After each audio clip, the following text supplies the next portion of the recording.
Welcome back to my channel Meghla Afrin. আজ আমি ঘরোয়াভাবে রান্না করব নদীর বাইলা মাছ। এই বাইলা মাছটাকে আমাদের বরিশালের ভাষায় বাইলা মাছ বলা হয়। এগুলোকে কিনে নিয়ে আসলো, তারপরে এগুলোকে আমি পরিষ্কার করে নেব। কেটে পরিষ্কার করে নিয়ে তারপরে এর ভিতরে আমি অ্যাড করে দেব হলুদের গুঁড়া, মরিচের গুঁড়া, লবণ। ভালো করে এটাকে মাখিয়ে কড়াইতে সরিষা তেল গরম করে তার ভিতরে আমি মাছটাকে ভেজে নেব। ভালো করে ভাজা হয়ে গেলে তারপর মাছটাকে উলটপালট করে, আপনাদের যদি আমার চ্যানেলটি ভালো লেগে থাকে ভিডিওটা অবশ্যই সাবস্ক্রাইব করে দিবেন।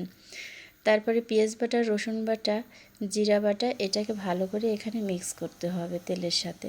তারপর কিছুটা লবণ দিয়ে দিতে হবে পরিমাণ মতো, হলুদের গুঁড়া, মরিচের গুঁড়া, লবণ, একটু পানি দিয়ে এটাকে ভালো করে কষিয়ে নিতে হবে। কিছুক্ষণ কষাতে কষাতে যখন দেখতে পারবেন এটার উপরে তেল ছেড়ে দিয়েছে, তারপর বুঝতে পারবেন আপনার এটা হয়ে গেছে। তারপর মশলার ভিতরে আপনি ভেজে রাখা বাইলা মাছটা দিয়ে দিবেন।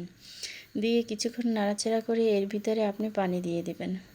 অল্প কিছু পানি দিতে হবে, বেশি পানি দেওয়া যাবে না, তাহলে মাছটা ভেঙে যাবে বা খেতে ভালো লাগবে না, কারণ এটা নদীর ভাইলা মাছ নরম। তারপর কিছু সময়ের জন্য ঢাকা দিয়ে রাখতে হবে। ঢাকা দিয়ে কিছুক্ষণ পরে চলে আসবেন, মাখা মাখা হয়ে গেলে নামিয়ে নেবেন নদীর ভাইলা মাছ রান্না করা।